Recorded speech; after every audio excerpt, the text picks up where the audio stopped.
Radio Soupente, la station des Rapins, sans foi, sans loi et sans courbette, l'émission Art Racaille du 20 août 2024, qui sera consacrée pour sa partie artistique à une rediffusion concernant une artiste allemande chère à nos cœurs. Ouais, Käthe Kollwitz, dont on avait vraiment beaucoup aimé le travail, une vie difficile, une femme qui a été sculpteur, graveuse, voilà, qu'on a vraiment envie de vous faire redécouvrir. Et nous essaierons en même temps, nous tenterons de porter notre regard en marche sur l'art, de dénoncer les sales coups de la politique politicienne en toc. Voilà, bonjour à tous. Vous pouvez nous mettre un petit mail, artracaille@orange.fr.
C'était la chanson à Gaza, chantée par la chorale Risala. Et tout de suite, mon presse papelard, que j'ai intitulé En panne, comme une panne de bagnole. Salut les frangines, salut les frangins. Que v'là le mois d'août sur les rails et que, par un miracle inexplicable, le triste sort des miracles, nous respirons encore et toujours un air plus pollué, tu la glisses. Pas seulement par les vents des bovidés, ou de ceux de notre du cul, ni par les gaz délétères des bagnoles, mais aussi par le sport et tout le cirque médiatique qui en cause, et la politique en toc qui se trémousse dans la vase malodorante de son impéritie toujours aussi patente. Ils ont voté, et puis après, rien. Rendez-vous, après le bronzage et les vacances brégançonnesques jet-ski du président de la République, qui s'y croit entre deux bisous aux médaillés d'or du jour. Une navette qui coûte au trésor public, mine de rien, ni vu, ni connu, je t'embrouille. L'assèchement des caisses de l'État n'a jamais perturbé la conscience du monsieur de la rue du Faubourg Saint-Honoré et locataire dispendieux du palais de l'Élysée. Donneur de leçons aux plus démunis qui sont incapables de faire des économies et surtout qui vivent au-dessus de leurs moyens. Une honte nationale, ces petites gens, qu'on va faire bosser jusqu'à ce que mort s'en suive, se souvenir de la réforme des retraites. Non mais, d'un fois, que ce gros criminel débile de Netanyahou continue son cirque mortifère à Gaza, en bombardant systématiquement des écoles, au prétexte que ce sont des bases terroristes. Comprendre qui peut. Dans ma tête, ça peut peu. Comme tout ce que trafique l'État hébreu. Le mensonge, une institution dans cette colonie qui bouffe toute la Palestine historique. Qui peut dormir tranquille à cette heure de la vie, à part les politiques en toc, contents d'eux, que comme qui dirait, seuls les cons sont contents d'eux, plus nombreux qu'on ne le pense, si nombreux. Là, ce type ou cette femme qui marche devant vous dans la rue, on dépasse sur la gauche ou sur la droite. Je me referais bien un petit bout d'enfance pour oublier ce monde d'adultes tueurs d'enfants. Plus de 15 000 à Gaza sous la mitraille sioniste. Et des mères et des pères, des filles, des garçons, des cousins, des cousines, des tantes, des oncles, des familles entières dans le silence complice des puissances occidentales qui se disent, malgré le carnage, de démocratie. Hein, vraiment? Quelle question, bien sûr, qu'elles répondent les mains dans les poches. À l'épreuve des balles, quelles sont ces démocraties démocratiques en plan? Et non, pas de ces âges sinistres en vogue au Moyen-Âge, pour transmuter ce plomb en or, mais plutôt en balles, ou plus ambitieux, en missiles, pan sur la gueule. Et ça ricane, ça, madame, ça ricane, dans les boîtes de nuit de Tel Aviv. Un État, ce sont ses citoyens, et le crime est partagé par tous.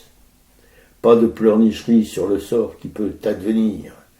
La note sera d'un poids de vie considérable, hélas, car forcément, ceux qui paieront l'addition seront les innocents, comme le sont les enfants de Gaza aujourd'hui. Vive les JO!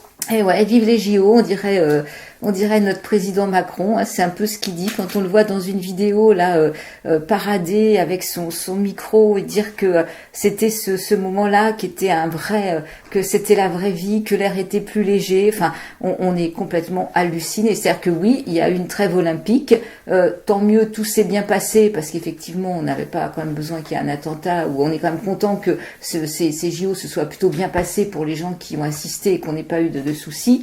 Mais clairement, on a quand même oublié tous les gens qui ont été qui ont été assignés à résidence, tous ceux qu'on a expulsés, tous les SDF, tous les étudiants, toute cette violence policière qu'il y a eu en amont, et quand même tout ce déploiement de police et de gendarmes qui sont venus de partout pour que ces athlètes et les spectateurs puissent avoir ces 2 semaines de répit. Trêve, vous avez dit trêve des JO? J'ai dit trêve olympique pour Monsieur Macron, mais j'ai pas dit trêve politique, parce qu'effectivement, nous, on attend quand même toujours la nomination d'un Premier ministre qui corresponde quand même aux vœux des Français, c'est-à-dire quand même avec la proposition de cette Lucie Castex qui a l'air de répondre quand même à pas mal de critères et qui conviendrait bien mieux qu'un Xavier Bertrand ou un Bernard Cazeneuve. Oui, hormis que ce soit une nana, c'est vrai que bon. Mais moi, l'attente d'un Premier ministre, ça ne me perturbe pas vraiment. Non, mais là, on est sur un gouvernement démissionnaire qui est en train de préparer le budget qui va être voté, alors que ces ministres n'ont plus aucune légitimité à faire ce travail. Le budget, ce ne sont plus les affaires courantes. Donc... Oui, mais il n'y a que les politiques qui s'en préoccupent vraiment, parce que je ne suis pas persuadé que les citoyens français... ce soit leur principal sujet de réflexion. Ouais, en tout cas, nous, on voudrait un gouvernement qui réponde quand même, qui soit en accord avec ce vote qui a eu lieu le 7 juillet, ce vote qui effectivement n'était pas attendu par Macron, et donc on a envie que ça bouge de ce côté-là, quoi. Et quand tu parles de Gaza, tu parles des morts des enfants de Gaza et tout. En fait, la revue The Lancet, qui est pas du tout une revue de rigolo, qui est une revue scientifique, elle annonce le chiffre de 186 000 morts, peut-être. Enfants ? Pas des enfants, non, mais sur l'ensemble des Palestiniens. Oui, alors parce qu'on en est qu'à 40 000. Voilà, officiellement, mais effectivement, je pense qu'ils anticipent sur tous ces morts qu'on va retrouver sous les décombres, enfin sur toutes ces horreurs qui vont être... répéter 186 000. C'est le chiffre annoncé par le journal The Lancet. C'est un journal anglais ? Oui, un journal scientifique anglais. C'est ça. Voilà, écoute, pour toujours parler sur ce qui se passe dans la bande de Gaza, il y a un médecin humanitaire, là, Raphaël Pitti, qui a fait part de sa colère justement face à l'absence de pression politique de la part des Occidentaux. Il a fait plusieurs voyages en Palestine, et là il est revenu récemment d'une mission où il constate bien sûr que il n'y a plus du tout d'infrastructure médicale, et qu'il interpelle donc quand même les Occidentaux, et il demande quand même qu'est-ce que nous attendons pour ne plus livrer d'armes à Israël, pour rappeler nos ambassadeurs, qu'est-ce que nous attendons pour qu'il y ait un geste politique qui permette au moins de sauver l'honneur des Occidentaux qui sont en train de se perdre, parce que c'est quand même ça qui se passe, quoi. 20 milliards de crédits des États-Unis pour Israël, pour les armes livrées à Israël. 20 milliards, c'est tout neuf. Hein. Ah oui. Mais effectivement, moi, des articles comme ça, je lis les en-têtes et tout, mais après, je ne peux même pas lire le détail de toutes les horreurs qu'ils racontent, parce que on se sent complètement impuissant, à part effectivement des fois participer à donner un peu d'argent pour que des vies là-bas, des gens puissent s'acheter un peu plus de médicaments ou un peu plus de nourriture, ou s'acheter une toile de tente. Enfin, il y a quand même de l'argent qui arrive par les associations. Finalement, on a vu, nous, par l'UJFP, il y a des articles où ils font toutes les semaines un petit peu, ils font le compte-rendu de leurs actions, donc il y a quand même des semblants d'écoles qui existent, il y a des réunions avec les femmes, des soutiens psychologiques, donc heureusement, il se passe quand même des choses, mais visiblement il y a quand même cet Occident qui est interpellé, et qui on restera complètement complice de ce qui se passe, de ce génocide. Et contrairement à ce qui s'est passé avec le génocide juif, on pourra pas dire qu'on ne savait pas, parce que là on est tous au courant, les médias font l'impasse sur les informations, mais dès qu'on regarde un petit peu, et encore on commence maintenant à avoir aussi quand même quelques articles qui sortent dans la presse sur justement sur ce qui se passe. C'est je sais plus, je crois que c'est dans Libération qu'il y a eu un article d'une journaliste qui a donné des visages, parce qu'effectivement des morts, c'est pas simplement un mort avec tout ce que ça peut avoir d'anonyme, ce sont des visages des hommes, des femmes, des enfants, avec leur vie qui est racontée, les circonstances de leur mort, leurs photos, et ça c'est important aussi pour qu'on puisse conserver ces mémoires. C'est moins abstrait, ça parle plus, quoi. Voilà. Et quand là il y avait des négociations qui étaient en cours, en fait on sait très bien que de toute façon Israël n'a absolument pas envie que quelques négociations que ce soit puissent aboutir. On a vu ça depuis les accords d'Oslo où tout a été fait pour qu'il n'y ait jamais un accord de paix entre Israël et la Palestine. Ça a été le sommet de toutes ces saloperies, voilà, avec l'assassinat en plus d'Isaac Rabin. Voilà, tout à fait. Alors là, il y a eu justement apparemment le drapeau palestinien avait été interdit pendant les Jeux Olympiques. Bravo. Par qui ? Par notre gouvernement, par Macron. Et alors qu'il a reçu en grande pompe Isaac Herzog, le président israélien, mais il y a quand même eu même s'il a été interdit, il a quand même été montré. Et d'ailleurs, justement, c'est à la cérémonie de clôture des Jeux Olympiques, cérémonie que j'ai trouvée vraiment sans aucun intérêt, et j'ai arrêté avant justement ce petit clin d'œil à la Palestine où il y a eu une ombre, enfin il y a eu un noir qui a duré avant, je crois, les discours de Estanguet et de je sais plus qui là, du mec du Cojo, et il y a un projectionniste qui a braqué sa lumière sur le drapeau palestinien pendant toute cette durée du noir, et ça je me dis c'est super quoi. Et alors que ce drapeau palestinien avait été interdit, il y a eu une initiative justement de faire partir de faire un parcours du drapeau de la libération, un drapeau de la Palestine qui va passer dans toute la France. Il y avait un départ mercredi dernier place de la République, et donc ce drapeau va circuler en France. Non, mais il y a des choses qui sont complètement incohérentes. Alors que les Palestiniens participent officiellement au JO, ils ont le droit d'avoir leur drapeau. Voilà. Et moi, justement, quand j'ai regardé cette cérémonie de clôture, je le cherchais parce que ça a commencé avec tous les pays qui revendiquaient tous les porte-drapeaux. Et je me dis, mais je vois pas ce drapeau palestinien. Alors, après, il y a eu tous les athlètes. Donc, ils ont montré les athlètes israéliens. Et j'ai cherché aussi les athlètes palestiniens. Je ne les ai pas trouvés. Donc, je me dis quand même, il y a quelque chose qui va pas là. Alors il y a toujours des dons qui sont possibles par les associations, donc entre autres par l'UJFP.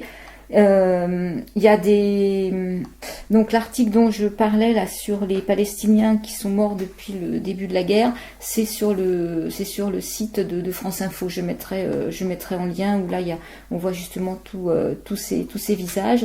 Il faut aussi rappeler qu'il y a quand même aussi des Israéliens, les réfugiés israéliens, qui acceptent de faire de la prison plutôt que d'être complices du génocide et de s'enrôler dans l'armée. Donc ça reste quand même très très positif, même s'il y en a beaucoup qui s'engagent et qui se viennent même d'ailleurs il y a des Français qui sont dans l'armée israélienne, et la question se posait à un moment de savoir est-ce qu'ils seront un jour jugés pour complicité de génocide. Combien qu'il y a de Français dans l'armée israélienne? Je sais pas, c'est les Américains ou les Allemands là qui sont assez... Non, je parle de... Les Français, je sais pas. Et on a regardé justement une petite vidéo qui est intéressante sur le soutien inconditionnel de l'Allemagne à Israël, bien avant cette guerre du 7 octobre. Moi, je regardais les programmes d'Arte et régulièrement, je me dis, mais Arte, chaîne franco-allemande, il y a quand même un soutien à Israël, et surtout, on entretient cette culpabilité du génocide avec toujours des films sur la Shoah. Et c'était intéressant parce qu'il n'y a pas du tout la version palestinienne, quoi. Jamais il y a des documentaires qui parlent du peuple palestinien avec vraiment quand même toute cette souffrance, et là je suis tombée sur une petite vidéo justement qui explique un petit peu ce soutien inconditionnel de l'Allemagne à Israël.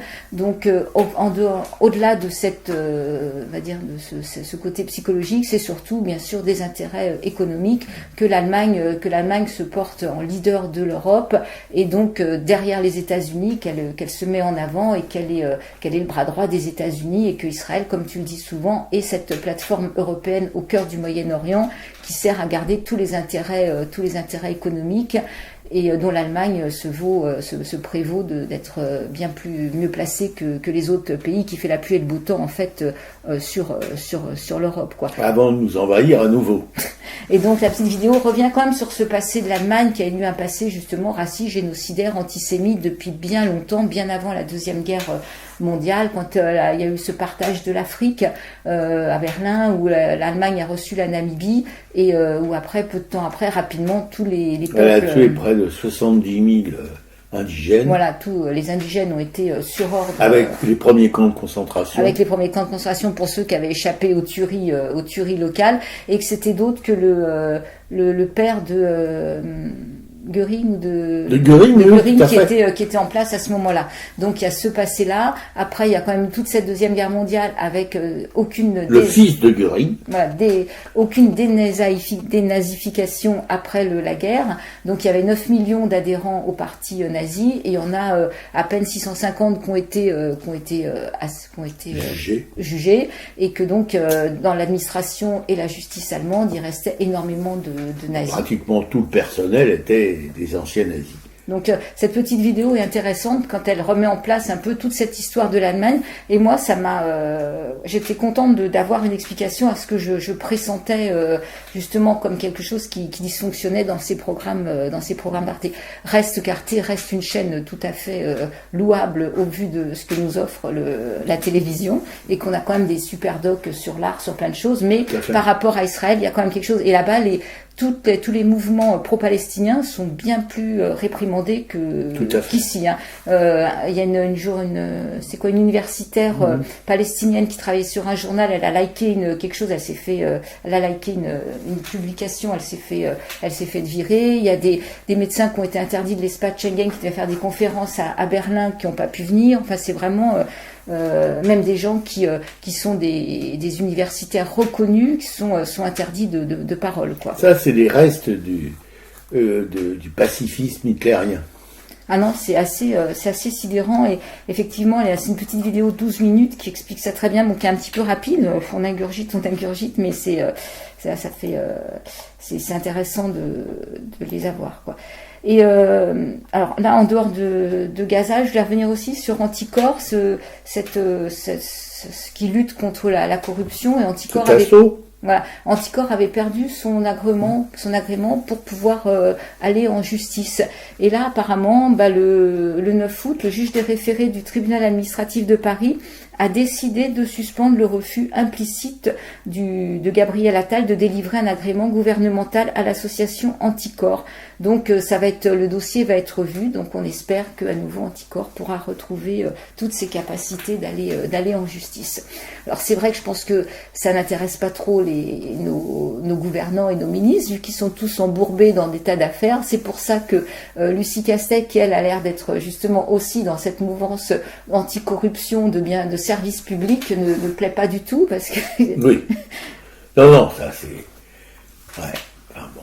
On est vraiment gouverné, mais je pense que pratiquement tous les pays du monde sont dans le même seau de merde, voilà, par des tâches confirmées apostoliquement et temporales, bref, voilà. Confirmées. Et donc c'est suite justement à la dissolution que le président d'Anticor, Paul Cassia, a écrit au Premier ministre à 3 reprises. Il n'a pas encore eu de réponse, pour lui demander que tout ça soit réexaminé. Donc la réponse est en cours d'attente. Non, mais Attal, il a un miroir, et comme dans le conte de fées comment dirais-je, cette jeune fille là qui a mangé une pomme Blanche-Neige. De Blanche-Neige. Miroir, oh bon miroir, suis toujours le plus beau. Voilà, c'est l'essentiel de son boulot à Attal. Ouais, bon voilà. Et donc je vais terminer par un autre sujet qui est l'emprisonnement de Paul Watson, grand défenseur des baleines. Paul Watson qui est emprisonné au Groenland, qui s'est fait qu'on a arrêté, qu'on a piégé pour l'arrêter. Rappelons que c'est quand même quelqu'un qui lutte. Il a 73 ans, il lutte depuis tout le temps pour préserver la vie des baleines. Et là, le Japon, il lutte contre la pêche des Japonais. Apparemment, le Japon, c'est le Danemark et la Norvège ont soi-disant des dérogations pour faire des surpêches, mais à but scientifique, pêcher la baleine à but scientifique, c'est complètement une aberration, ce qui est complètement faux. Et donc, il a lutté contre ce nouveau grand baleinier qui a été construit par... Baleinier géant par les Japonais, et il est sous prétexte d'un contrôle au Groenland, il s'est fait arrêter et mettre en prison. Donc le Japon demande son extradition parce que je crois que le Japon l'a vraiment dans le collimateur. Et pour l'instant, le Danemark n'a pas prononcé, il a seulement prononcé son emprisonnement, une prolongation jusqu'au début septembre. Donc j'espère qu'il sera libéré. C'est comme Assange, quoi. C'est des gens qui donnent leur vie quand même pour le bien de l'humanité, le bien de la vie animale, et qui se retrouvent enfermés comme des malfrats. Voilà, il vaut mieux dealer de la drogue que protéger les baleines. Oui, ou être un pays corrompu, ou tuer, parce que là, il a quand même sauvé énormément de baleines. Enfin, Non, mais même l'idée est extraordinaire. Mais lui, il n'a pas que l'idée, il a aussi l'action. Ouais. Voilà, il avait un bateau, il a attaqué même des baleiniers japonais, c'est pour ça qu'ils l'ont gros. Voilà. Non, il a attaqué des baleiniers japonais, quoi, tu vois, carrément, avec son propre navire, quoi, voilà. Ouais, il y a quand même, il y a des héros du quotidien, et voilà, il faut les parce que soutenir. C'est pas des trucs qui leur font gagner du fric, c'est pas des trucs qui, voilà, presque personne, puisque dans les grands médias ou à la téloche et tout ça, on voit pas cette histoire-là, c'est passé sous silence, ça intéresse personne. Enfin, ça intéresserait certainement les gens s'ils étaient au courant, mais les grands médias dirigés par des milliardaires qui sont des gros cons la plupart du temps, même tout le temps, voilà, ne diffusent pas l'info, donc personne n'est au courant.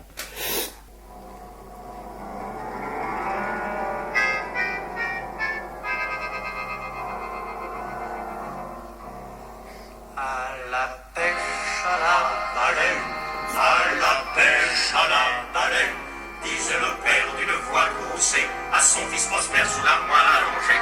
À la pêche à la baleine, à la pêche à la baleine, tu ne veux pas aller. Et pourquoi donc? Et pourquoi donc que j'irai pêcher une bête qui m'a rien fait, papa? Va pêcher toi-même puisque ça te plaît. J'aime mieux rester à la maison avec ma pauvre mère et le cousin Gaston. Alors dans sa baleinière, le père tout seul s'en est allé sur la mer démontée. Et voilà le père sur la mer, voilà le fils à la maison, voilà la baleine en colère, et voilà le cousin Gaston qui renverse la soupière au bouillon. La mer était mauvaise, mais la soupe était bonne. Et voilà sur sa chaise, Prosper qui se désole. À la pêche à la baleine, je ne suis pas allé. Et pourquoi donc j'y ai pas été? Peut-être qu'on l'aurait attrapé, alors j'aurais pu en manger. Mais voilà la porte qui s'ouvre et ruisselant d'eau. Le père apparaît en haleine, tenant la baleine sur son dos. Il jette l'animal sur la table. Une belle baleine aux yeux bleus, une bête comme on n'en voit peu, et dit d'une voix lamentable: dépêchez-vous de la dépêcher, j'ai faim, j'ai soif, je veux manger. J'ai soif, il veut manger. Mais voici Prosper qui se lève, regardant son père dans le blanc des yeux, dans le blanc des yeux bleus de son père, bleus comme ceux de la baleine aux yeux bleus. Et pourquoi donc je dépêcherai une pauvre bête qui m'a rien fait? Tant pis, j'abandonne ma part. Puis il jette le couteau par terre, mais la baleine s'en empare. Et se précipitant sur le père, elle transperce le père en bas. Petit le cousin à Gaston, ça rappelle la chasse, la chasse aux papillons. Et voilà, voilà Prosper qui prépare les faire-part, la mère qui prend le deuil dans son pauvre mari. Et la baleine la contemplant le foyer détruit. Soudain elle s'écrie: et pourquoi donc que j'ai tué ce pauvre imbécile? Maintenant les autres vont me pourchasser en mode guenille, et puis ils vont exterminer toute ma petite famille. Alors éclatons d'un rire inquiétant. Elle se dirige vers la porte et dit à l'aveugle en passant: Madame, si quelqu'un vient me demander, soyez aimable et rentrée, la baleine est sortie. Asseyez-vous, attendez-la, dans une quinzaine d'années, sans doute, elle reviendra.